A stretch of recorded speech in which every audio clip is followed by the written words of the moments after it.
A poor popcorn vendor was chosen by a millionaire CEO out of 83 finalists. What she did surprised everyone. Before we begin, let us know in the comments where you're watching from. And don't forget to rate this story from 0 to 10 at the end. Enjoy the story. Popcorn, fresh popcorn, more addictive than social media and sweeter than an ex asking for forgiveness. Leah Rodriguez shouted right in the middle of Brickell Avenue like she was saving the world, though all she was doing was trying to sell popcorn from a cart that made more noise than a broken-down helicopter. Her sneakers had more holes than a strainer, her yellow shirt was more faded than end-of-month hope. But her smile? Oh, it shone brighter than a digital influencer's teeth. "Mister in the suit, yes, you. The one pretending not to see me," she called out to a businessman picking up his pace. "Your stressed-out face is screaming, 'I need sugar!'" The man nearly tripped over his own tie trying to get away faster. Okay. But when you have a happiness withdrawal, don't say I didn't warn you." Leah laughed out loud, drawing glances from passers-by like she was some kind of zoo animal. That's exactly when Victor Dalmaida stepped out of the most important building in Miami, looking like a grumpy bear dressed in Armani. CEO of TechVision Corp., he had just found out his investors were more upset than a mother-in-law on a honeymoon. "Martinez, listen carefully," he yelled into the phone, waving his arms like a conductor leading an orchestra of panic. "If you can't explain why we lost $200 million last quarter, I'll transfer you to a department so far away, you'll need GPS just to find the bathroom." Victor was so caught up in threatening poor Martinez that he didn't realize he was holding a box of important documents, like it was a bouquet of flowers. And then Miami played a little trick. A gust of wind, one of those that only show up when you're in a hurry, swept down the avenue like a hurricane. Victor's box flew open and papers went flying everywhere. "Son of a..." Victor yelled, cutting himself off when he saw his secret reports flying through the city like lost pigeons. Profit charts fluttered in the air. Multi-million-dollar contracts did somersaults. And Victor? He ran down the sidewalk like a madman, trying to grab everything at once, looking like a juggler who had completely lost control. "Come back here for heaven's sake," he shouted at one sheet heading toward a storm drain. That's when Leah saw it and nearly choked from laughing so hard. "Oh my goodness," she laughed, leaving her cart behind. "You look like a dog chasing its own tail, except the tail is made of paper." Without a second thought, Leah jumped into rescue mode. She ran, slid, and darted along the sidewalk like she was on a crazy dance floor, catching papers in the air with the skill of a baseball player. "Got it!" she shouted, leaping to catch one just before it became pigeon lunch. This one almost turned into wedding confetti. Victor stopped in his tracks and stared at her, completely confused. A girl was literally flying down the sidewalk, laughing like crazy, catching his top-secret documents like it was the most fun thing in the world. Are you helping me or making fun of me?" he asked, out of breath. "Helping you. 2 people grabbing papers is better than 1. Leah laughed, handing him a stack of documents. "Besides, you look like a penguin trying to fly." "A penguin trying to fly?" Victor repeated, stunned. "Yes, lots of effort, 0 results, but very entertaining to watch." Leah laughed so hard that Victor felt the corners of his mouth twitch. By the time they'd gathered all the papers, Victor felt like he'd run a marathon. Leah, on the other hand, was glowing, like she'd just won the lottery. "Wow, you sweat a lot," she said, noticing how soaked Victor was. "You should exercise more, or at least chase flying papers more often." Victor stared at her, shocked. No one talked to him like that. I go to the gym," he muttered defensively. "The gym doesn't count. Machines do all the hard work there." Leah chuckled, heading back to her cart. "You need real exercise, like pushing a popcorn cart uphill." She started making a fresh bag of popcorn, humming softly. "What are you doing?" Victor asked, fascinated by her calmness. "Making your stress medicine," Leah replied, filling the bag to the top. "You're more tense than a badly tuned violin string." "I don't need," Victor started to protest. "Of course you do.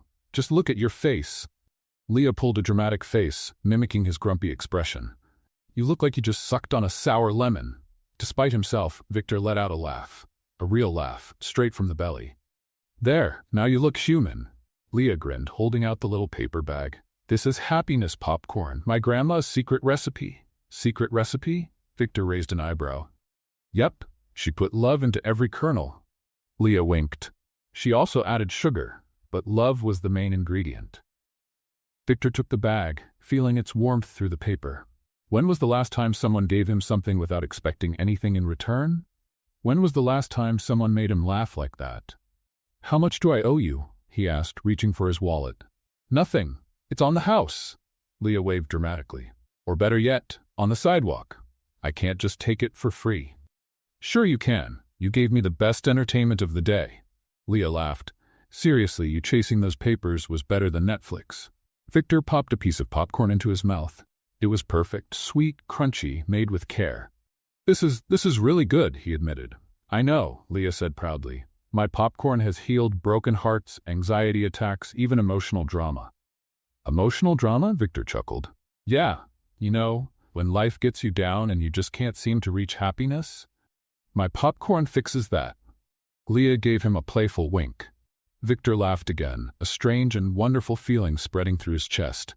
Well, I should get going, he said, still smiling. Go on then, be important. Leah gave a theatrical wave. But if you ever need more joy, you know where to find me. I'll be right here, saving the world one popcorn at a time. Victor walked back toward the building, but couldn't resist looking over his shoulder. Leah was already shouting again. Popcorn, popcorn more addictive than a text from your crush. He shook his head, chuckling softly. That girl was completely nuts. And for the first time in years, Victor Dalmeda didn't think that was such a bad thing. What he didn't know was that as he walked away, Leah was watching him, biting her lip thoughtfully. Who is that guy? She murmured. And why does he look like he needs a hug and a good laugh? She shrugged and went back to yelling. Popcorn. Fresh popcorn. Cheaper than therapy and just as good. 3 hours after the flying paper episode, Leah was counting the day's money when her phone rang. An unknown number flashed on the screen, and she almost didn't answer. It was probably another scam trying to sell health insurance for pets. Hello? She said, still sorting coins.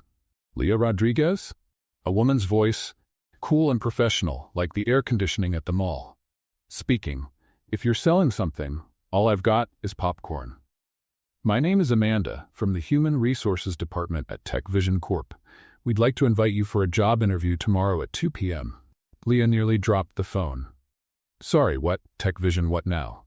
Tech Vision Corporation, the largest tech company in the region. We're currently looking for candidates for the position of personal assistant to the CEO. Leah looked around, half expecting to see a hidden camera crew. Ma'am, I think you've got the wrong number. I sell popcorn on the street. There's no mistake, Miss Rodriguez. You were personally recommended. May I confirm your attendance? Recommended by who? I don't even have a resume. I barely know how to use Excel. That will be evaluated during the selection process. Can I confirm your presence? Leah paused for a few seconds trying to process everything, then burst into laughter. Okay, what's the prank? My cousin Roberto's behind this, isn't he? Just tell me I fell for it. Miss Rodriguez, this is not a prank, it's a real job opportunity. The voice remained calm and professional. Leah stopped laughing. Wait, are you serious? Completely serious. The address is 1450 Brickell Avenue, Office Tower, 47th floor. Leah nearly choked. That was the same building where she'd helped that stressed-out man with the flying papers. And how much does it pay? She asked, a little hesitantly. When Amanda told her the amount, Leah had to grip her popcorn cart to keep from fainting. It was more money than she made in 6 months. I'll be there, she stammered. Perfect. Please wear business attire. See you tomorrow. Amanda hung up, leaving Leah staring at her phone like it had just come from outer space. Mom, she whispered to the sky, if you're up there pulling strings, I'm gonna find out.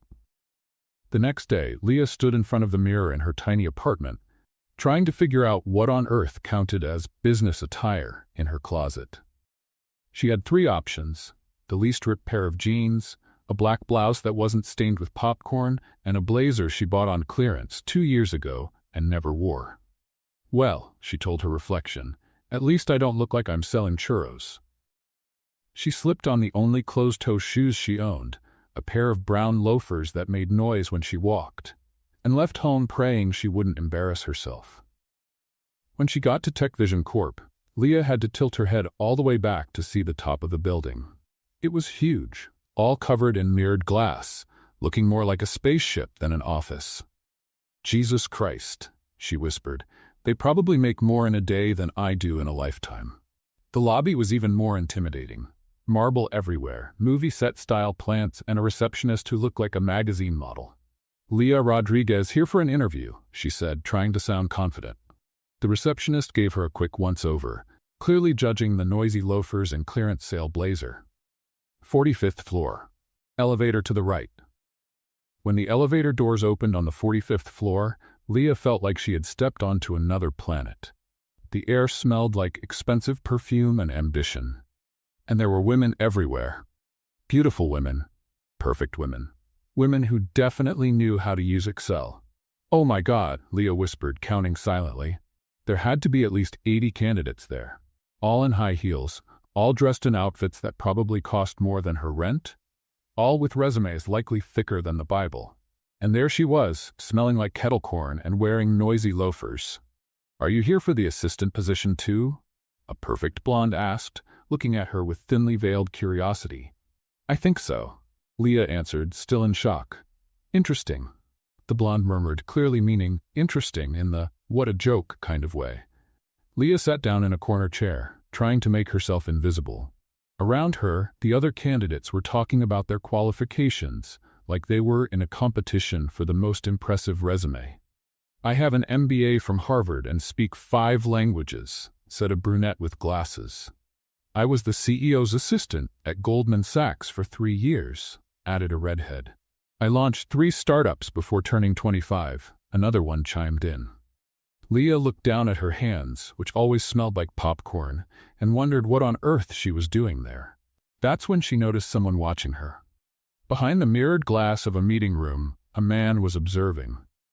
She couldn't see his face clearly, but there was something familiar about the way he stood. "Candidates, please line up," announced an elegant woman who had to be Amanda. "The interviews will be one-on-one. Each will last 15 minutes. All 83 women lined up like soldiers, flawless, confident. Leah was last, of course, because she had no idea how corporate protocol worked. As she waited, she watched the others coming out of the interview room. Some looked confident, others nervous, but all of them seemed like they belonged. Like they were made for this world of glass and marble. "What am I doing here?" she murmured to herself. But something strange was happening. With every woman who left the interview room, the man behind the mirrored glass kept watching. And when Leah looked in that direction, she had the feeling those eyes were focused on her. "Leah Rodriguez?" Amanda finally called. It was her turn. Leah stood up, her loafers making a loud noise on the marble floor. Every other candidate turned to look at her, some with pity, others with curiosity, all clearly thinking the same thing. What is that girl doing here? As she walked toward the interview room, Leah had no idea that behind the mirrored glass, Victor Dalmaida was watching her every move with a slight smile. He had recognized the popcorn girl the moment she stepped onto the floor.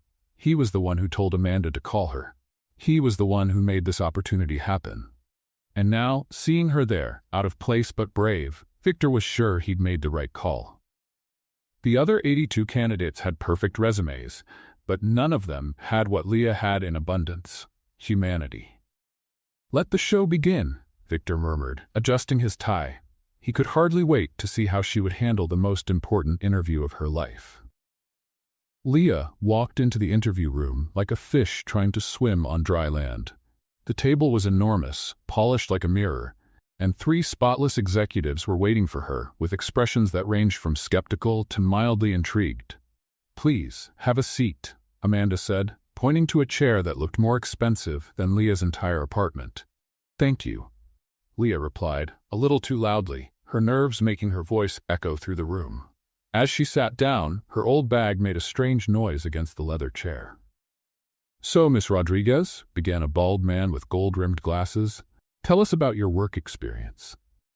Leah blinked a few times as if she were translating the question in her head. "Well, I've been selling popcorn for 5 years. I'm kind of a street entrepreneur," she said, trying to sound professional.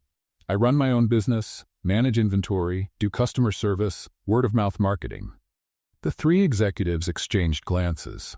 Amanda jotted something down, probably not qualified. "And what's your experience with office software?" asked a woman with her hair pulled back into a bun so tight it looked painful. "Software? Oh, you mean the computer." Leah smiled in relief. "I know how to use Facebook, WhatsApp, and I've used Word a few times. Once I even figured out how to change the font." The bald man coughed to hide a laugh. "And how's your English? This is an international company." "Oh, my English is very good," Leah answered proudly. "I speak English very well, actually." Only she pronounced actually like the Portuguese word atualmente, which made the executives blink in confusion. "Perfect," murmured the woman with the bun, clearly being sarcastic. That's when Leah gestured to make a point, and knocked over the glass of water on the table. Water spilled everywhere, soaking important papers and making a loud splashing sound. "Oh my goodness," Leah shouted, jumping from her chair. "I'm so sorry. I'm kind of clumsy." She tried to dry the water with the sleeves of her blazer but only made it worse, spreading the mess further across the table. "Don't worry," Amanda said coldly, calling the assistant to clean it up. "I really am sorry," Leah repeated, sitting back down, her face bright red. "My grandma always said I had banana hands. I always drop things." "Banana hands?" repeated the bald man, genuinely confused. "Yeah, like when bananas get too soft and slip out of your hand. It's kind of like that." The executive sat in silence, trying to process the strangest comparison they'd ever heard in a job interview. "Well," Amanda continued, clearly wanting to wrap things up, "why would you like to work at TechVision?" Leah took a deep breath, trying to collect herself. "Look, I'll be honest with you. I didn't even know this company existed until yesterday. But from what I found on Google," she emphasized her research, "you do important stuff with technology. And I like important things. Like popcorn. It makes people happy." The woman with the bun rubbed her temples. "And your salary expectations?" asked the bald man, clearly just going through the motions. "Expectations? Oh, you mean how much I'd like to earn." Leah smiled. "Well, anything more than what I make selling popcorn is already a blessing. You do pay in real money, right? Not Bitcoin or some digital thing?" At this point, Amanda was clearly holding back a laugh of desperation. "Any other questions?" the woman with the bun asked, checking the time. "Actually, I have a question for you," Leah said, opening her worn-out bag. "Would you like to try my popcorn? I brought it to thank you for the opportunity." She pulled out 3 small bags of popcorn and placed them on the wet table, like it was the most natural thing in the world to bring popcorn to a job interview. "It's homemade. Made with care. My secret recipe." The 3 executives looked at the popcorn bags like they were ticking time bombs. "That's very kind of you," Amanda said, clearly unsure how to respond. "Go ahead. Try it. Popcorn always breaks the ice." Leah insisted, sliding the bags toward them. What she didn't know was that, behind the mirrored glass, Victor Dalmeida had been watching everything, a growing smile on his face. While his team clearly thought she was a joke, he saw something entirely different. Authenticity, courage, the ability to be herself, even in an intimidating situation. When the interview finally ended, Leah walked out with a smile, waving at the executives like they were old friends. "Bye. It was a pleasure meeting you all. I hope you enjoy the popcorn." As soon as she left, the 3 executives looked at one another. "Well," said Amanda, "I think we can cross her off the list." "Definitely," agreed the woman with the bun. "I've never seen anything so unexpected." "Poor thing," murmured the bald man. "She seemed like a nice person, but clearly not the right fit." They were absolutely sure Leah Rodriguez would be eliminated before she even got home. What they didn't know was that Victor had made his decision the moment she offered popcorn as a thank you. The next day, when Amanda called with the results, her voice was trembling with disbelief. "Leah Rodriguez? Congratulations. You've been selected for the position." On the other end of the line, Leah almost fainted. And at TechVision Corp., 3 very confused executives were still trying to understand how the popcorn girl had landed the dream job. The answer was in a room on the 47th floor, where Victor Dalmeida was smiling to himself, already imagining how interesting it would be to work with someone who handed out popcorn during job interviews. "This is going to be fun," he murmured, looking out the window. Leah Rodriguez's first day at Tech Vision Corp started with her getting lost in the maze of hallways on the 47th floor. Holding a hand-drawn map, Amanda had quickly scribbled on a piece of paper. Room 17. Room 17, she mumbled, walking past the same hallway for what felt like the 15th time. This place is huge, like a mall without the stores. Every hallway looked the same. Glass walls, gray carpet, and people in suits rushing by with serious faces. Leah felt like a kid lost in a supermarket, except instead of looking for her mom, she was trying to find her desk. "Excuse me," she stopped a stylish woman in high heels. "Do you know where room 17 is?" The woman looked her up and down, taking in Leah's simple dress and faux leather bag. "And who are you?" she asked, as if Leah were from another planet. "Leah Rodriguez, new assistant," Leah said cheerfully. "First day." The woman raised an eyebrow, clearly doubting someone like Leah could work there. "Room 17 is down the hall, to the right," she said coldly, then walked off, whispering something to a colleague. Leah followed the directions and finally found a door marked 17. Without knocking, after all, it was her new office, she walked in with a smile. "Good morning. I'm Leah, the new," she stopped mid-sentence. Sitting behind a large desk was a man in his mid-60s, with neatly combed gray hair and a suit that probably cost more than a car. He looked at her in pure shock. "Sorry, sir," Leah said, having no idea who he was. "I think you're in my office. But no worries. Finish up with the cleaning, and I'll wait outside." The man blinked several times as if he couldn't believe what he'd just heard. "Cleaning?" he repeated slowly. "Yeah, I know you probably have a schedule for tidying up the offices. My desk must be a mess. It's my first day and all." Leah smiled politely. "Have you worked here long? This place must be a nightmare to keep clean." The man kept staring at her, his mouth slightly open. I'm not part of the cleaning staff," he finally said. "Oh, sorry. So you're with maintenance then? Here to fix something?" Leah looked around. "Everything seems to be working just fine to me." "I'm Charles Blackwood," he said, standing up slowly. "Chairman of the board at Tech Vision Corporation." There was a deafening silence. Leah blinked once, then twice, then her face turned bright red. "Oh my goodness," she whispered, covering her face with both hands. "I just called the chairman the cleaning guy." "You did," Charles confirmed, though there was a twinkle in his eye. "I can resign right now," Leah said, mortified. "Or you can fire me, or I can jump out the window." "That won't be necessary." Charles chuckled softly. "Although this is the first time in my 40-year career that someone mistook my office for a supply closet." "I'm a walking disaster," Leah groaned. "My mom always said I had the gift of speaking before thinking." "Your mother sounds like a wise woman," Charles smiled. "And you must be the famous Leah Rodriguez everyone's been talking about." "Famous for the wrong reasons, I guess," she muttered. "You know," Charles said, sitting on the edge of his desk, "in 4 decades in this business, I rarely meet someone as genuine as you." "Genuine is a nice way of saying clumsy," Leah sighed. "Maybe, or maybe it's exactly what this company needs."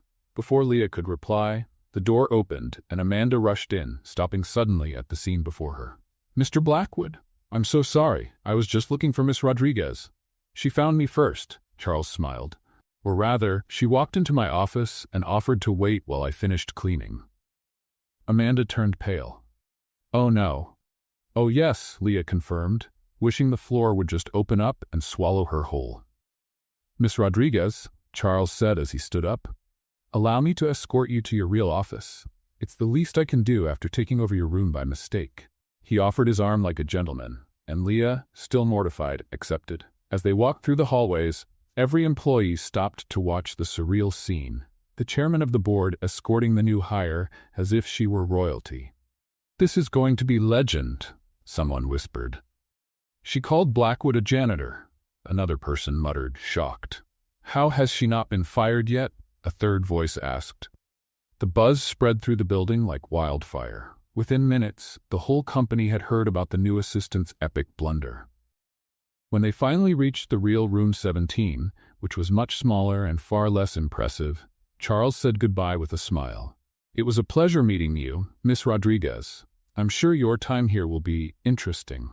As soon as he walked away, Leah dropped into her chair and buried her face in her hands.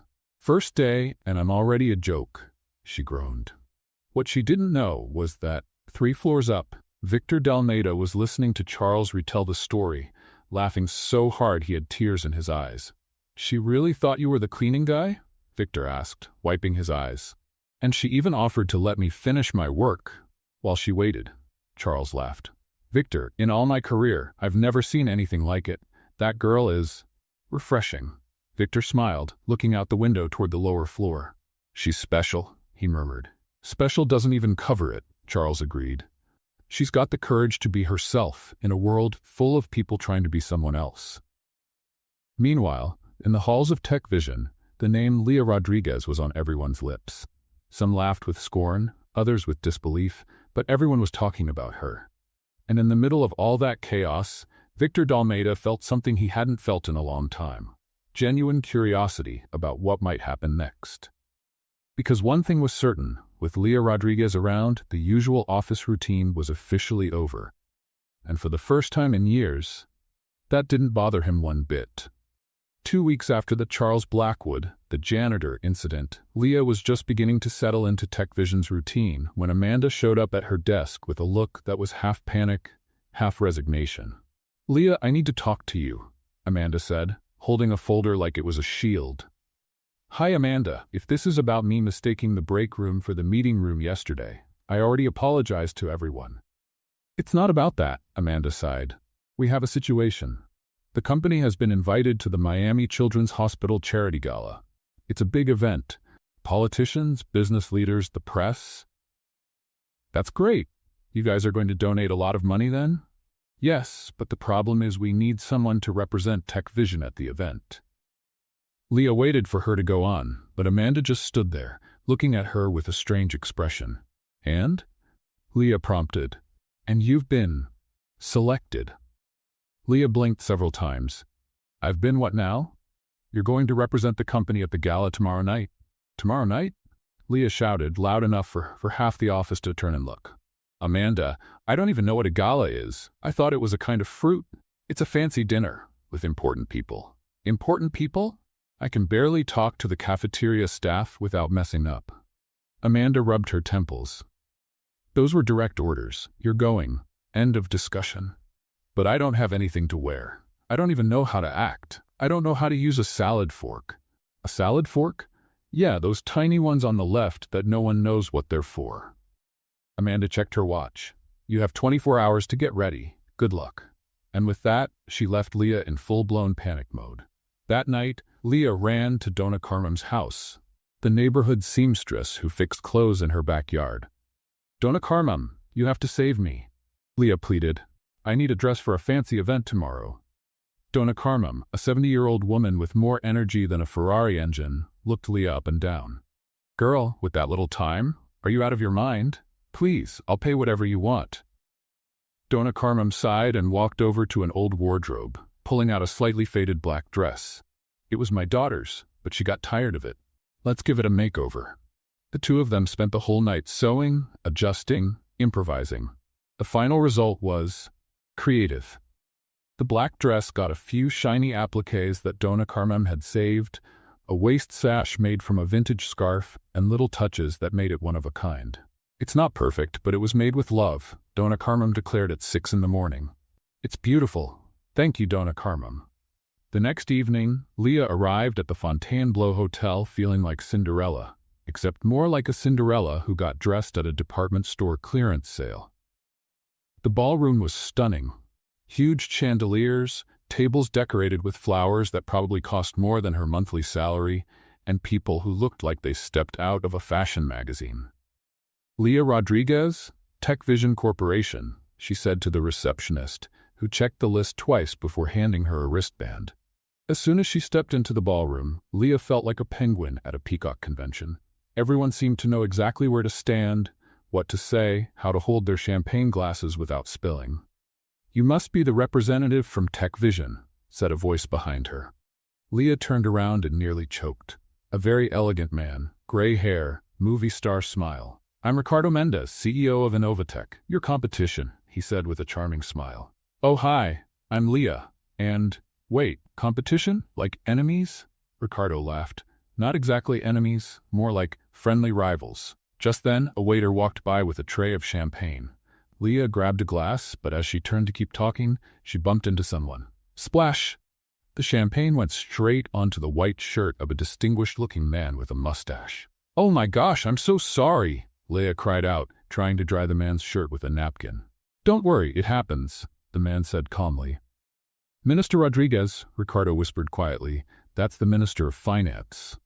"Minister?" Leah shouted, making half the room turn around. "Mr. Minister, I'm so awful. I'll pay for the dry cleaning. I'll buy you a new shirt." The minister laughed. "My dear, in 30 years of politics, this is the first time someone has apologized so sincerely. Usually people pretend it didn't happen." During dinner, Leah made every etiquette mistake possible. She used the wrong forks, spoke too loudly, and when she saw waiters passing by with appetizers, she couldn't help herself. "Guys, they have coccinelle," she exclaimed, getting up from the table. "Excuse me, I have to grab one before they're gone." She walked over to the tray and started chatting with the waiter like they were old friends. "These coccinelles are amazing. Who made them?" "The hotel chef, ma'am. Tell him they're fantastic, better than the ones from the corner near my house." People around her started laughing, but it wasn't a mean kind of laughter. It was the kind that comes from enjoying someone's genuine spirit. When Leah returned to the table with a small plate full of snacks, she found Ricardo looking at her with admiration. "You are refreshing," he said. "I'm a disaster," Leah replied, offering him a coccinelle. "A delightful disaster." What Leah didn't know was that someone had filmed the coccinelle moment and posted it online. Within hours, the video titled "Executive Eats Coccinelle at Charity Gala" was going viral. The comments were hilarious. "She's all of us in real life. Finally, someone normal at a fancy event. I want to be her friend." Back at his apartment, Victor watched the video for the 10th time, shaking his head with a smile on his face. "She managed to bring some realness to an event that's usually faker than a $3 bill, he murmured. His phone rang. It was Charles Blackwood. "Victor, did you see the video?" "I did. The girl became a national meme in 24 hours. "I know. Is that good or bad for the company?" Victor looked at the video again, watching Leah chat with the waiter, making everyone around her laugh. "Honestly, Charles, I think it's the best thing that's ever happened to our corporate image." And for the first time, Victor Dalmeida realized he was completely fascinated by a woman who could turn any formal event into a backyard party. The problem was, he wasn't the only one who had noticed. The morning after the Coccinelle Gala, as it was already being called online, Leah arrived at the office expecting to be fired. After all, she'd gone viral for eating finger food at a fancy event. It didn't seem like the kind of publicity a serious company would want. But when she got to her desk, she found something unexpected. A cream-colored envelope with no name on it, just sitting on her keyboard. "How strange," she whispered, looking around to see if anyone was watching her. She opened the envelope carefully and almost fainted when she saw what was inside. An official offer letter for a transfer to the Public Relations Department, with a salary exactly twice what she was currently making. "This can't be right," she whispered, reading the document 3 times. But there was more. A small handwritten note in elegant script said simply, "You have something none of the other 83 had." Leah felt her heart race. Someone had remembered the 83 candidates from the interview. Someone who had been there. Someone who... "Victor," she murmured, instinctively glancing up toward the upper floors. "Did you say something?" asked Jennifer from the next desk, clearly trying to see what Leah was reading. No, just talking to myself." Leah quickly folded the papers and slipped them into her bag. For the rest of the day, she couldn't focus on anything. She kept thinking about the note, wondering if it really meant what she thought it did. Could it be possible that Victor Dalmeida, the CEO of the company, was paying attention to her? "This is crazy," she said to herself. "He probably doesn't even know I exist." But deep down, a small spark of hope kept glowing. 3 floors up, Victor was having his toughest day since becoming CEO. The meeting room was filled with angry executives, all talking over each other about the croquette incident. "Victor, this is unacceptable," declared Margaret Thompson, the marketing director, slapping a folder on the table. "The company has become a joke on social media." "One of our employees is in memes," added Robert Kim from finance.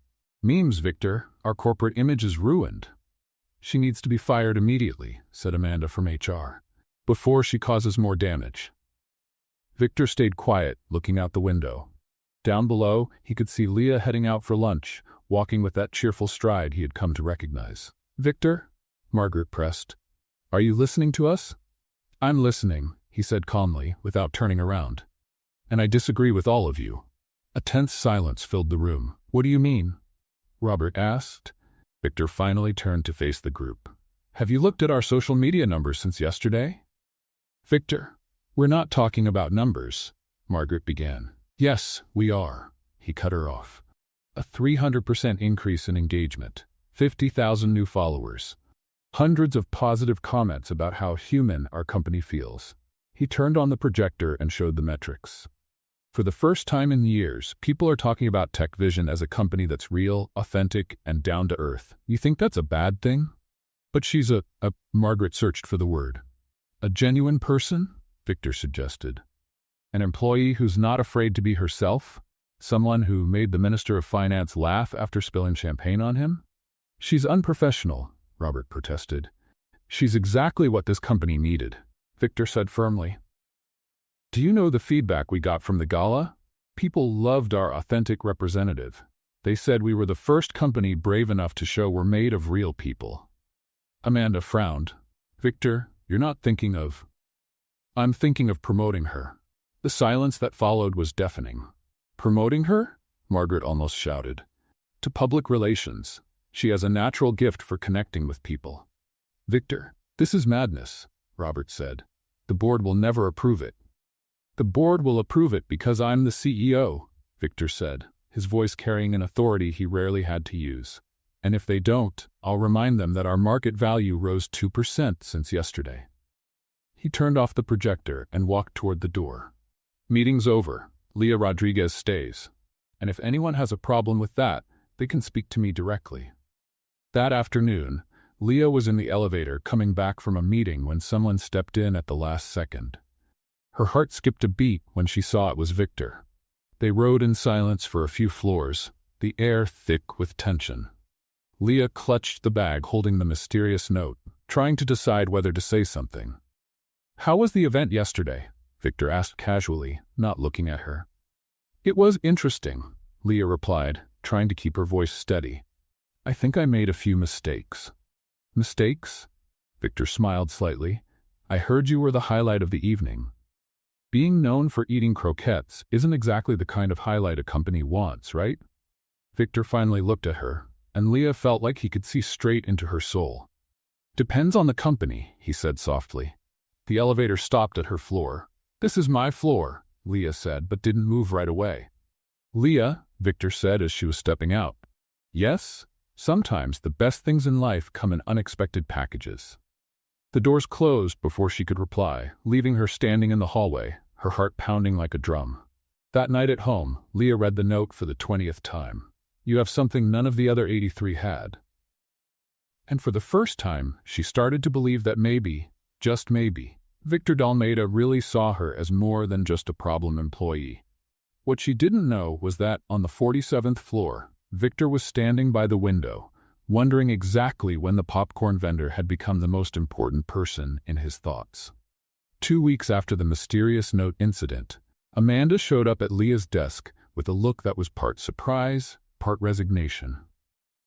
A combination Leah was starting to recognize.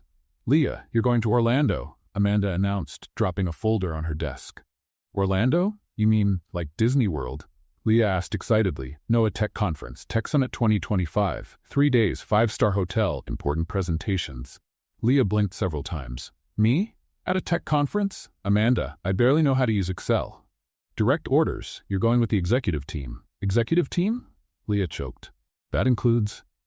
Victor Dalmeda, yes. Leah felt her stomach do a double somersault with a twist. I can't go. I don't understand anything about technology. I'll embarrass myself. Too late. Your flight's tomorrow at 7 a.m. At the Miami airport, Leah arrived dragging a suitcase she'd borrowed from her neighbor, wearing the only blazer she owned.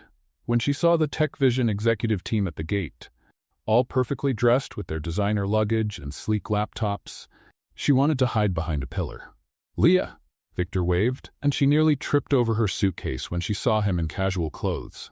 Jeans, an open-collar dress shirt, hair slightly messy. He looked human. "Hi," she said, still recovering from the shock of seeing him so approachable. On the plane, in what Leah suspected wasn't just a coincidence, her seat turned out to be right next to Victor's. "First time in Orlando?" he asked as they stowed their carry-ons. "First time on a plane," Leah admitted, nervously fastening her seatbelt. "Really?" Victor looked genuinely surprised. "My family never had money for flights. The farthest I've ever been was by bus to Fort Lauderdale." During takeoff, Leah gripped the armrest so tightly her knuckles turned white. Victor noticed. "The first time is always scary," he said gently. "Want me to explain what's happening?" "Yes, please. It feels like we're in a flying sardine can." Victor laughed. A real, honest laugh, not the polished kind executives use. "Technically, you're not wrong." As the flight went on, they began chatting naturally. Victor asked about her life, how she ended up selling popcorn, what her dreams were. Leah, in turn, asked what it was like to run a huge company and whether he'd ever felt as lost as she often did. "All the time," Victor admitted. "Sometimes I feel like I'm just pretending to know what I'm doing, hoping no one finds out." But you're the CEO. You're the boss of everyone. Imposter syndrome. Everyone has it. Even successful people. Especially successful people." Leah studied him curiously. "You're really different from what I expected." "How so?" "More normal. I thought you'd be more arrogant, you know? More, I'm important, get out of my way." Victor smiled. "Sometimes I have to be like that. But it's not who I really am." At the conference, Leah felt completely out of place among the technical presentations and conversations about artificial intelligence and blockchain.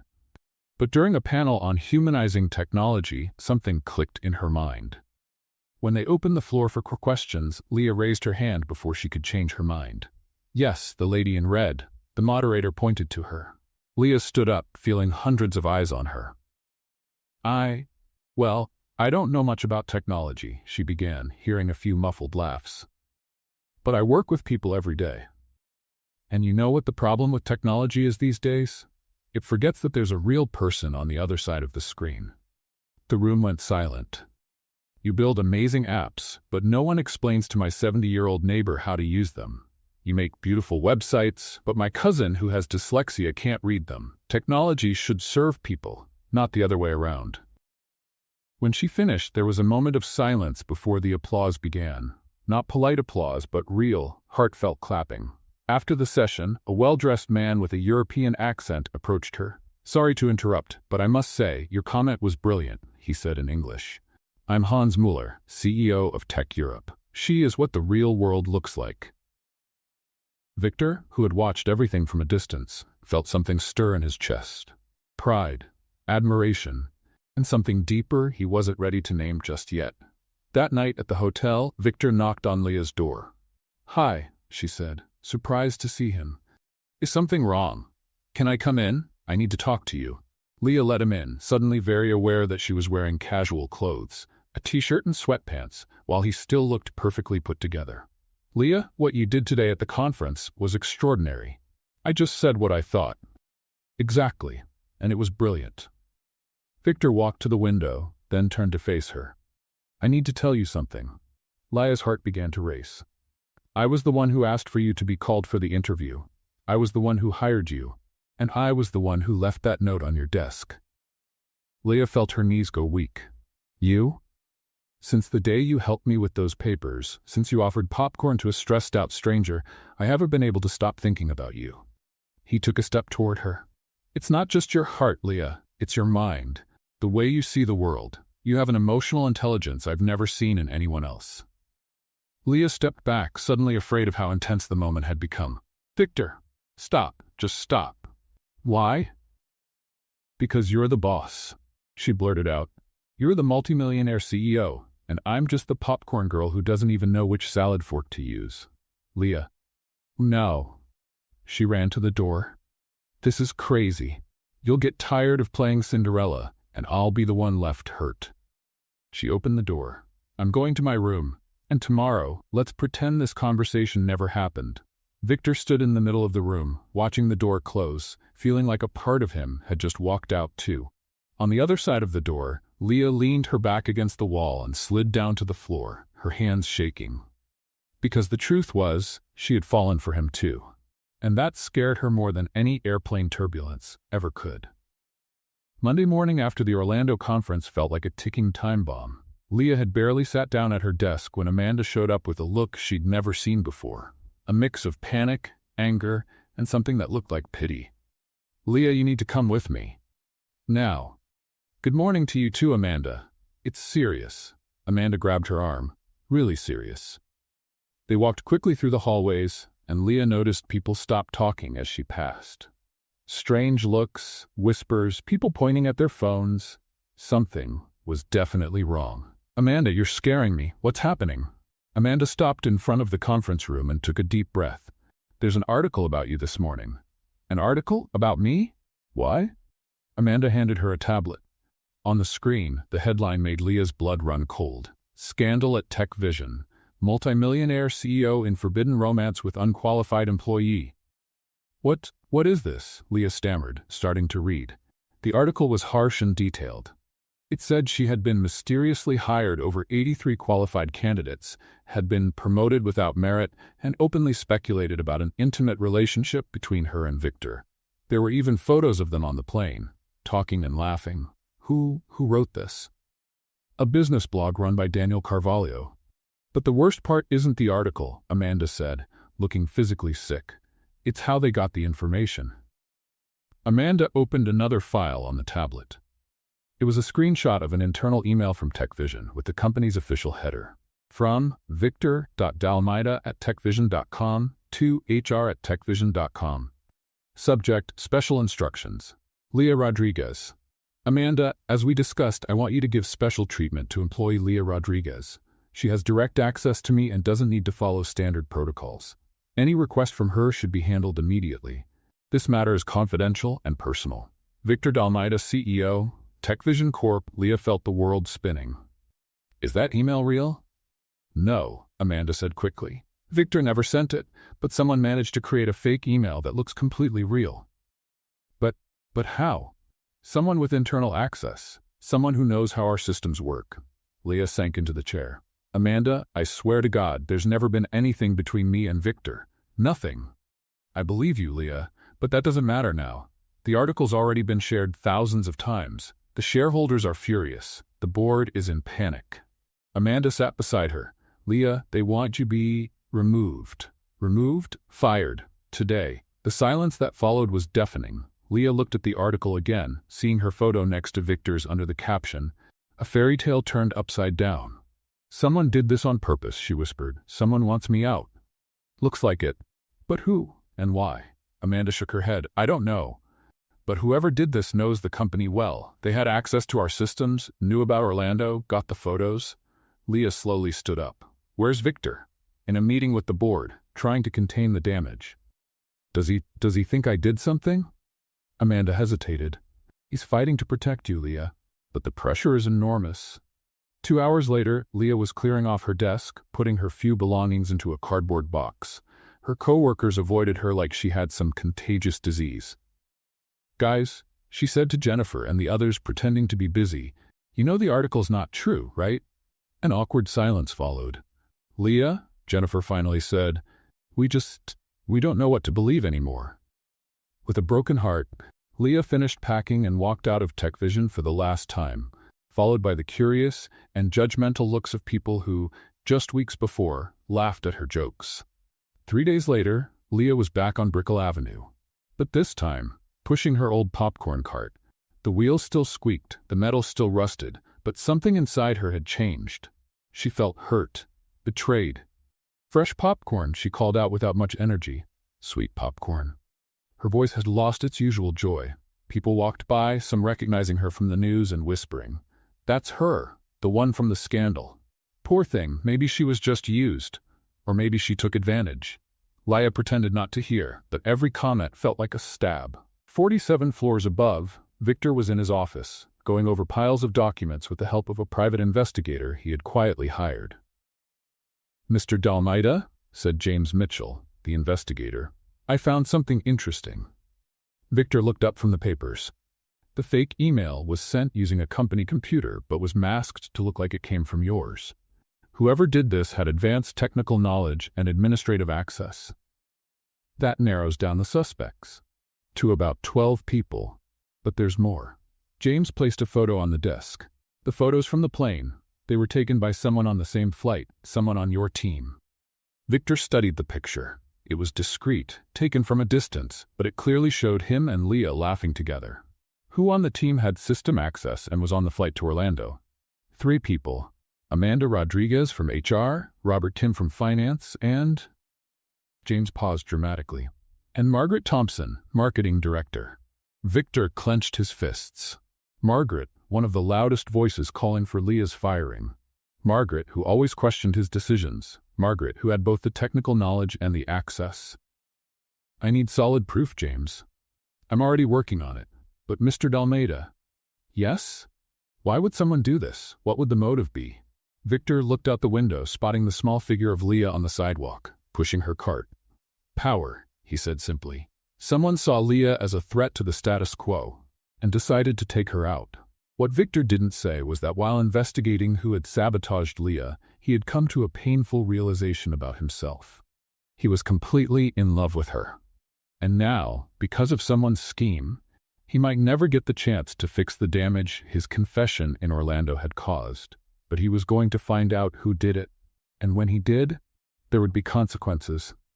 1 week after Leah's dismissal, Victor was still in his office at 11 p.m., surrounded by documents, screenshots, and evidence James Mitchell had carefully collected. The private investigator had been discreet, but effective. And now the pieces of the puzzle were finally coming together, filling Victor with a cold, simmering anger. James, are you absolutely sure? Victor asked, scanning the evidence spread across his desk again.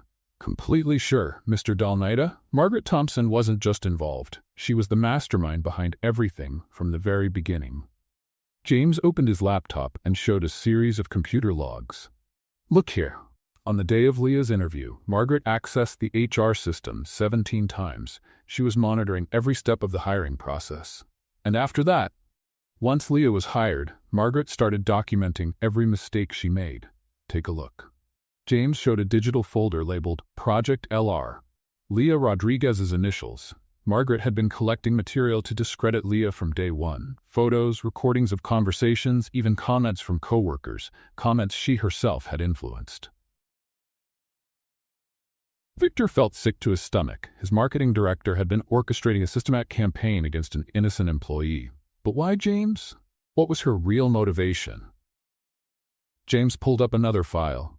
I found private emails between Margaret and some outside investors. She was trying to orchestrate your removal from the company, Victor. She wanted your position. My position? She was pushing the story that you'd lost focus, that you were making emotional decisions instead of rational ones. Hiring Leah was the perfect hook for that narrative. Victor stood up and walked to the window. Even at that hour, he could see a small light down at the corner where Leah used to stand with her cart during the day. There's more, Mr. Dalmaida. More? James showed him a series of text messages. Margaret coordinated everything with Daniel Carvalho, the blogger. She fed him the information, and he published the article. In return, he would get exclusive access to the new leadership at Tech Vision once she took over. The new leadership. She really thought she could take me down. She didn't just think it, she nearly did. If you hadn't hired a private investigator, you probably never would have found out. Victor clenched his fists. Margaret Thompson, his marketing director for 5 years, someone he trusted, had destroyed the life of an innocent person purely out of ambition. James, I need you to prepare a full report. Every piece of evidence, every document, every computer log. I want it flawless. For when? Tomorrow morning. I'm calling the board. The next morning, the Tech Vision boardroom was tense. Charles Blackwood, the chairman, had called an emergency meeting at Victor's request. All board members were present, along with Margaret Thompson, who clearly had no idea what was about to happen. Victor, Charles began, you said you had important information about the recent scandal. I do, Victor replied, turning on the projector. Information that's going to shock all of you. Margaret, sitting across the table, kept a neutral expression, but Victor noticed her nervously playing with her pen. Over the past few days, I hired a private investigator to find out how confidential company information was leaked to the press. The first image appeared on the screen, access logs from Margaret's computer. What we uncovered was a systematic scheme carried out by someone inside the company to discredit both the employee Leah Rodriguez and myself. Margaret turned slightly pale, but remained silent. Margaret, Victor turned directly to her. Would you like to explain why you accessed the HR system 127 times over the past 6 weeks? It's part of my job to coordinate with HR on internal campaigns. Is it? Victor clicked to the next slide. And what about this folder labeled Project LR on your computer? Is that a marketing task too? The room fell completely silent. On the screen was a digital folder filled with dozens of files about Leah. Margaret swallowed hard. Victor, I can explain. Please do. Also, explain these emails to Daniel Carvalho, where you shared confidential company information. More evidence appeared on the screen. Email exchanges, text messages, even phone records. Charles Blackwood leaned forward. Margaret, is this true? Margaret looked around the table, seeing the shocked faces of the board members. Her professional mask finally dropped. You don't understand, she burst out. That girl was going to ruin everything we built. She wasn't qualified. She was a joke. A joke you turned into a national scandal, Victor said coldly. She didn't deserve to be here. And you, Margaret pointed at Victor, you've completely lost your mind over a popcorn vendor. The silence that followed was deafening. Charles finally spoke. Margaret Thompson, given the evidence presented, you are hereby terminated from TechVision Corporation effective immediately. Our legal team will be in contact regarding the potential consequences of your actions. Margaret stood up abruptly. You're all going to regret this. That girl will destroy this company. The only person who tried to destroy this company, Victor said calmly, was you. After Margaret was escorted out by security, Charles turned to Victor. And now, how do we fix this mess? Victor smiled for the first time in a week. Now, gentlemen, I'm going to make a proposal that's going to surprise all of you. That afternoon, Leah was at home, watching a show on Netflix and trying not to think about how her life had fallen apart in just a few days, when her phone rang. It was an unknown number. Hello? Leah Rodriguez? Yes. My name is James Mitchell. I'm calling on behalf of Victor Dalmeida. Do you have a few minutes? Leah almost hung up. If this is about offering me money to stay quiet about something. No, ma'am. It's to show you the truth about what really happened. 20 minutes later, Leah received an email with a video file. It was the full recording of the board meeting, showing all the evidence against Margaret, her confession, and her dismissal. Leah watched it in total shock. Margaret Thompson, the elegant director who always looked down on her, had orchestrated the entire sabotage. When the video ended, her phone rang again. It was Victor. Leah, I watched the video. I'm so sorry for everything. You didn't deserve to go through that. Leah was crying, but they were tears of relief. You found out who did this to me. It was my responsibility. I'm the one who put you in this situation. Victor. Leah, I know I don't have the right to ask this after everything that happened, but would you like to come back? Come back? To TechVision, but not as an assistant. Leah held her breath. As what? As Director of Social Impact, with your own team, your own budget, and the freedom to create that really make a difference in people's lives. There was a long pause. Leah, are you still there? I'm here, she whispered. I'm just trying to take in the fact that you not only found out who sabotaged me, but you're also offering me my dream job. Do you accept? Leah looked out the window of her small apartment, then at the paused video on her screen, showing Victor standing up for her in front of the entire board. I accept, she said, smiling for the first time in a week. Great. You start on Monday. Victor? Yes. Thank you for believing in me, for standing up for me. Always, Leah, always. When they hung up, Leah threw herself on the couch and let out a joyful scream. The truth had finally come out, and her life was about to change all over again. Monday back at TechVision was completely different from anything Leah had imagined. Instead of returning to her old desk on the 45th floor, she was escorted straight to the 46th floor, where an office with a panoramic view of the Miami Bay was waiting for her. Director of Social Impact was written on the gold plaque on the door. Below it, in smaller letters, Leah Rodriguez. "Oh my God," she whispered, touching the plaque as if it were magic. Amanda, who had apologized over and over for what happened the week before, appeared with a genuine smile. "Welcome back, Director Rodriguez." "That sounds so strange," Leah laughed, still in disbelief. "Last week I was selling popcorn. Now I'm a director of something." "Of something very important," Victor said, appearing in the doorway. Leah felt her heart skip a beat. They hadn't seen each other in person since Orlando, since that confession in the hotel that had changed everything. "Victor," she said, trying to keep her voice professional. "Leah, may I come in?" She nodded, and Amanda quietly stepped out, closing the door behind her. "How are you feeling?" he asked, keeping a respectful distance. "Honestly? Nervous, excited, confused, all at once." Victor smiled. "That's exactly the right mix to start something groundbreaking." He stepped closer to the desk and placed a thick folder on it. "Your initial budget is $2 million. You can hire up to 10 people for your team, and you have full freedom to create whatever programs you think are needed." Leah opened the folder and nearly fainted when she saw the numbers. $2 million? To start, if the projects succeed, we'll increase it. "Victor, I don't even know where to begin." "Start with what you know, with what touches your heart." In the following weeks, Leah threw herself into research, conversations, and brainstorming. She spent hours in the library, studying social programs from other companies, talked to nonprofits, and visited underserved communities. And it was during one of those visits in a neighborhood in Liberty City that the idea was born. She was talking to young people between 16 and 25 years old when she met Marcus, a 19-year-old who sold homemade sweets on the street to help support his younger siblings. "I have tons of ideas for businesses," Marcus said, showing her a notebook filled with sketches and plans. "But I don't have the money to start. I don't even know how to make a real business plan." "What if someone taught you?" Leah asked. "Who would want to teach someone like me?" That night, Leah came home with her heart on fire and a clear idea in her mind. 3 weeks later, Leah was in the boardroom presenting her proposal to the board of directors.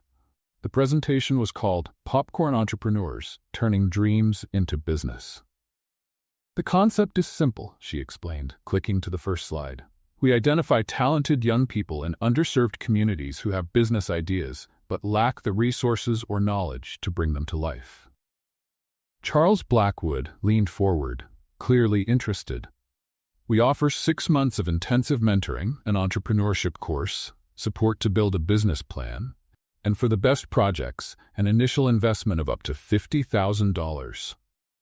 $50,000 per project?" one of the board members asked. "The pilot program will have 20 participants. That means $1 million in direct investments, plus operating costs." Victor, who had been quietly watching, smiled as the next slide appeared. "But here's the revolutionary part," Leah continued. "This isn't charity, it's investment. TechVision becomes a minority partner in each business created. When they succeed, the company succeeds too." "Social investment with financial return," Charles murmured, clearly impressed. "Brilliant. And there's more. We call it the popcorn effect. For every young person we help move out of a vulnerable situation through entrepreneurship, they positively impact at least 5 others: family, friends, community." When Leah finished her presentation, there was silence. Then Charles started clapping. Within seconds, the entire room was on their feet, applauding. "Approved unanimously," Charles declared. "When do we start?" 2 months later, the Popcorn Entrepreneurs program was making national headlines. Marcus's story, he now had a small gourmet candy business selling to restaurants in Miami, had made the cover of Forbes magazine. Other young people in the program were also thriving. Sarah, who created an app to connect housekeepers with clients. Diego, who developed an urban hydroponics system. Anna, who launched a sustainable sewing business. But things truly took off when the program was featured on national news. "This initiative by TechVision is changing the way companies approach social responsibility," said the CNN anchor. "Instead of just donating money, they're building entrepreneurs." The video went viral. #Popcorn Entrepreneurs became a trending topic. Companies around the world started calling, wanting to learn how to replicate the program. The press conference was scheduled for a Friday morning. Leah was nervous. She hated public speaking. But Victor reassured her.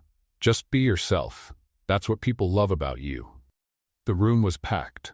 Reporters, photographers, executives from other companies, government officials. Leah had never seen so many people gathered to hear her speak. "Good afternoon," she began, her voice slightly shaking. "My name is Leah Rodriguez, and 6 months ago I was selling popcorn on the street." Warm laughter rippled through the crowd. "Today I'm here to talk about how small actions can lead to big changes." For 20 minutes, Leah told stories. Marcus and his sweets, Sarah and her app, every young person who had turned a dream into reality. "This program doesn't work because we have a lot of money," she explained. "It works because we believe everyone deserves a chance. And sometimes that chance comes disguised as someone nobody takes seriously." When she finished, the whole room rose in applause. Leah felt tears well up, of emotion, pride, and pure gratitude. That's when Victor stepped up to the microphone.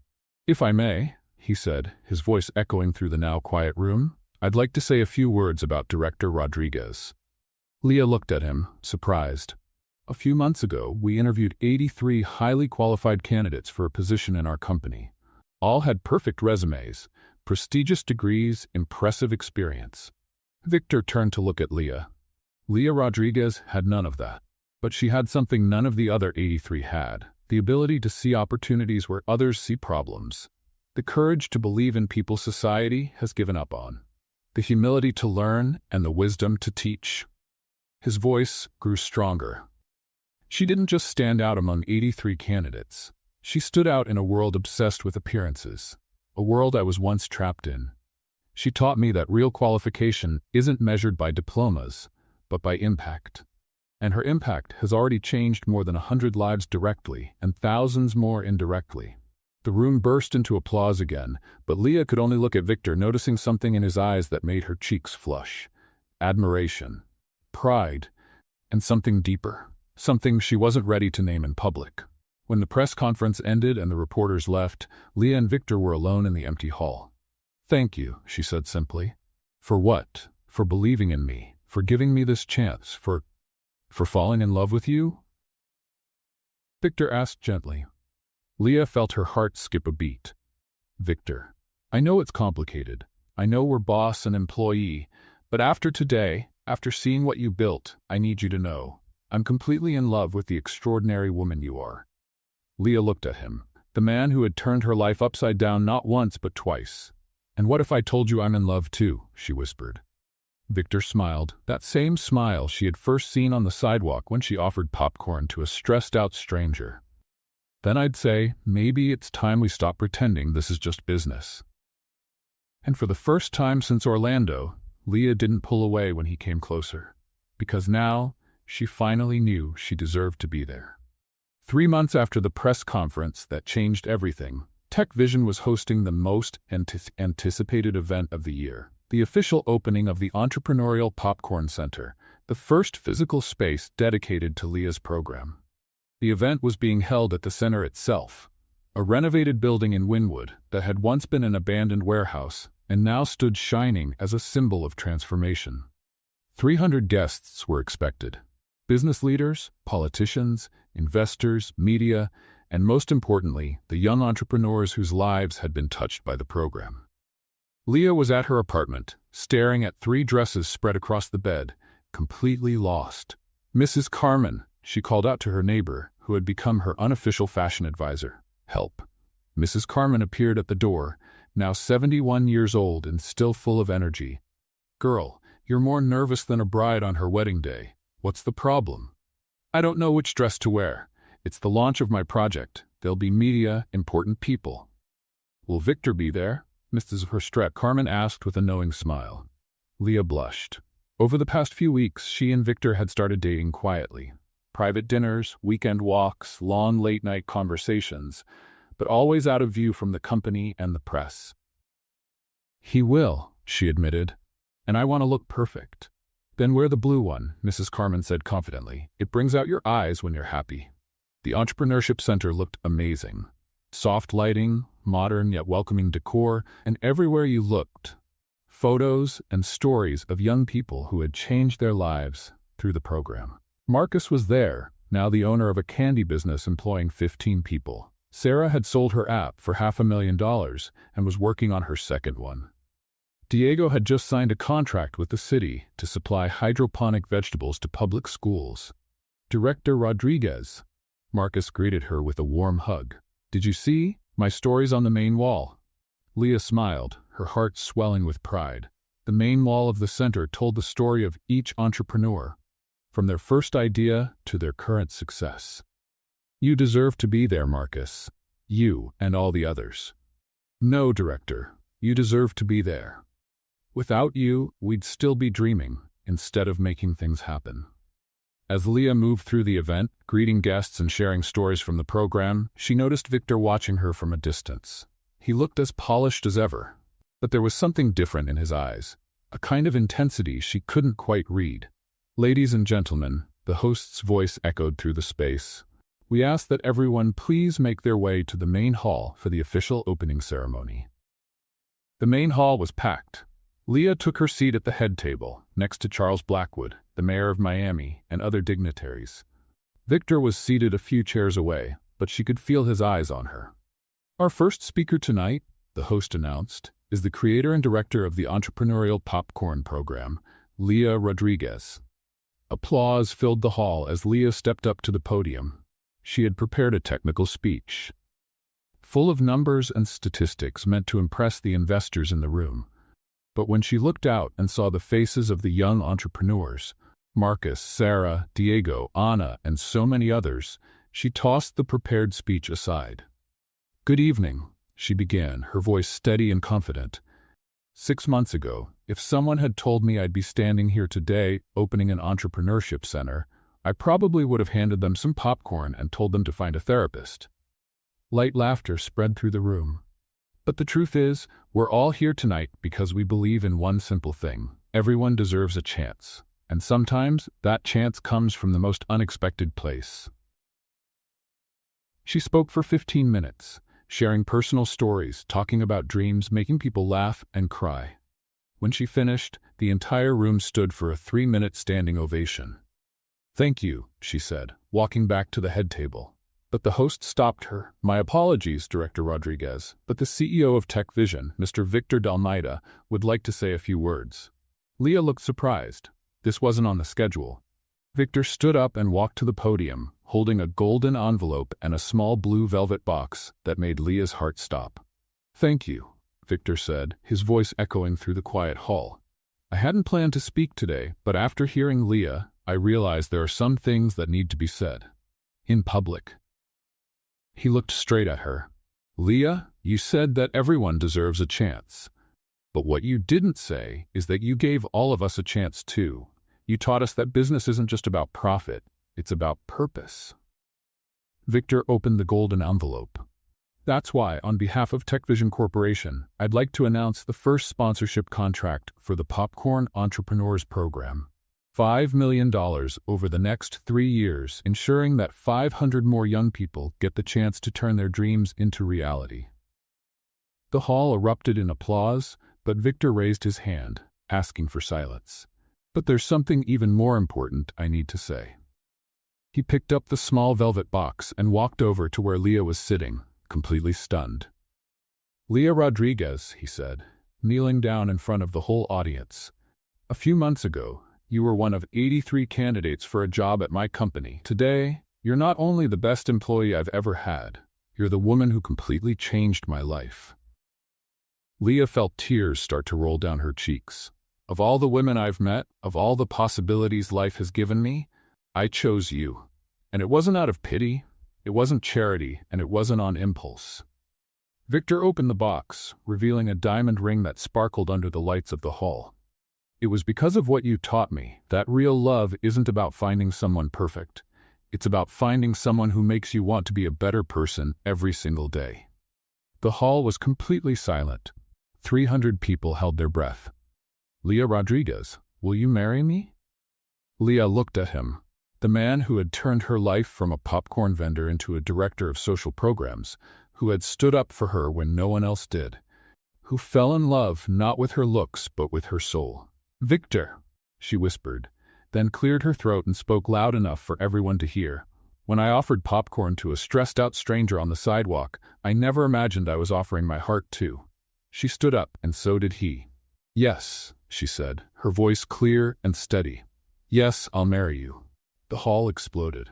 Applause, cheers, people standing, photographers flashing their cameras. Victor placed the ring on Leah's finger and kissed her, right there in front of everyone. When they pulled apart, Leah saw tears in his eyes too. "I love you," he whispered in her ear. "I love you too," she replied. Among the cheering crowd, Leah noticed familiar faces. Charles Blackwood quietly wiping his glasses. Amanda crying tears of joy. The young entrepreneurs cheering like they were family. And at the back of the room, she even saw a few of the executives who had once doubted her, now clapping genuinely. "I think we got their approval," Victor joked, glancing at the crowd celebrating around them. "I think so," Leah laughed, looking at the ring on her finger. "But are you sure? I'm still the girl who spilled water during her job interview." "You're the woman who transformed an entire company with love and determination," Victor said, holding her face in his hands. "And I couldn't be prouder to be your future husband." As the celebration continued around them, Leah thought about how funny life could be. Just a year ago, she was on a sidewalk selling popcorn, dreaming of a better life. Now, she was engaged to the man of her dreams, leading a program that was changing lives. Surrounded by people who loved her just the way she was. 6 months after the marriage proposal that had made national headlines, Leah was standing in the garden of the house she and Victor had bought together in Coral Gables, admiring a very special piece that held a place of honor near the pool. Her old popcorn cart. But it wasn't the rusty, noisy cart from before. It was completely restored, painted in a vibrant blue with golden details, and a bronze plaque read, "Where it all began, national symbol of the Popcorn Entrepreneurs Project." "I still can't believe they turned my old little cart into a national monument," Leah laughed, gently running her hand along the restored side. Victor came up behind her, wrapping his arms around her. "That cart changed more lives than any piece of technology I've ever created," he said, kissing the top of her head. "It deserves to be in every museum in the country." It was true. The Popcorn Entrepreneurs Program had become a national phenomenon. Other companies had copied the model. Universities created courses based on Leah's method, and the federal government officially adopted the popcorn cart as the symbol of the national campaign for women's entrepreneurship. "How was the meeting with Nike today?" Leah asked, turning in his arms. "They want to sponsor 50 carts in the new West Coast expansion." Victor smiled. "And Apple is calling tomorrow to discuss the tech partnership." In the past few months, Leah and Victor had become a powerful duo, not just in love, but in business too. She handled the human and social side of the projects, and he made sure everything was financially and technologically sustainable. Together, they had turned Tech Vision into the most admired company in the U.S. for social responsibility. "And how was your presentation at the UN?" Victor asked. "Amazing. 15 countries want to launch the program." "Can you imagine, Victor? Young people from Ghana, Brazil, the Philippines, all getting the same chance that Marcus and Sarah had."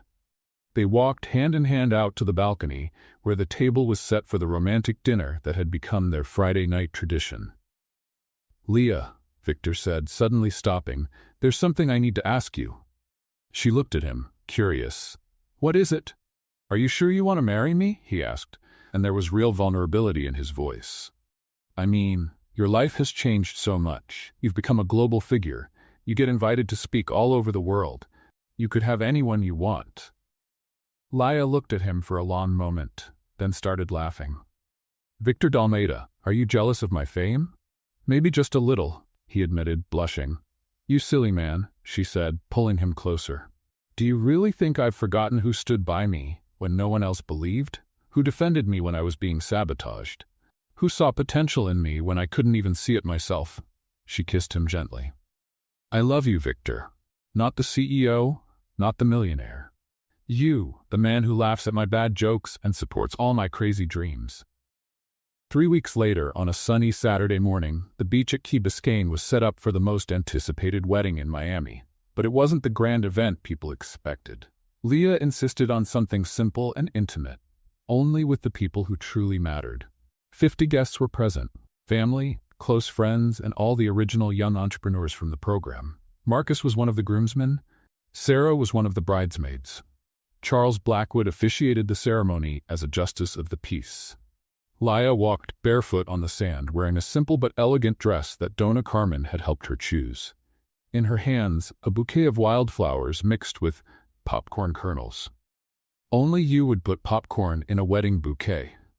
Her sister Anna had laughed that morning. "It's my trademark," Leah had replied with a shrug. When she reached the small altar in the sand, Victor was waiting, with tears in his eyes and a smile that lit up the entire beach.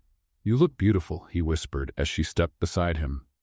"You don't look too bad yourself," she teased, making the guests around them laugh. The ceremony was perfect in its simplicity. Personal vows, emotional tears, laughter when Leah nearly tripped on her own shadow in the sand. "Victor," she said during her vows, looking straight into his eyes, "you taught me that true love isn't about deserving someone. It's about growing with them every single day." "Leah," Victor replied, his voice filled with emotion, "you showed me that success isn't measured in dollars, but in lives touched, and you've touched not only mine, but hundreds of others."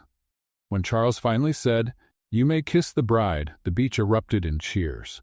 Fireworks lit up the sky, musicians played, and everyone danced on the sand until the sun went down. During the celebration, as Victor danced with his new wife, Leah looked around and saw all the faces that had become part of her journey. Marcus was deep in conversation with an investor about his next expansion. Sarah was showing photos of her new app to some guests. Donna Carmen was dancing with Charles Blackwood, the two of them laughing like teenagers. "What are you thinking about?"